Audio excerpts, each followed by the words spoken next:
গাজীপুরের কালিয়াকৈরে মাদ্রাসার ১৩ বছরের একটা মেয়েকে জয়কুমার দাস নামের একজন হিন্দু ছেলে ৩ দিন যাবৎ আটকে রেখে তাকে শারীরিকভাবে টর্চার করে।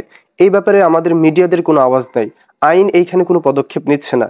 সেম কাজটা যদি এরকম হতো যে হিন্দুর কোনো মেয়েকে বাংলাদেশের মুসলমানের সন্তানেরা এরকম টর্চার করেছে, তাহলে পুরা ভারত বাংলাদেশ এটা নিয়ে সমালোচনা করত, আইন বড় বড় গলায় কথা বলতো, মিডিয়ারা এটা নিয়ে তোলপাড় শুরু করে দিত।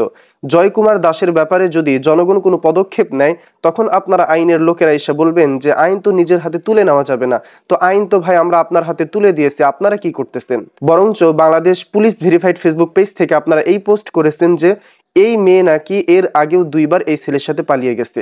মানে একটা সনাতন ধর্মের লোককে বাঁচানোর জন্য ১৩ বছরের একটা মাদ্রাসার ছাত্রীর ব্যাপারে আপনি কথা বলতেছেন, তার চরিত্র নিয়ে আপনি কথা বলতেছেন। আইন এটা কোনো ধর্ম, বর্ণ, কোনো দেশ এদের গোলামি করবে না। আইন আইনের গতিতে চলতে হবে। আপনারা আপনাদের মতো করে পদক্ষেপ নেবেন।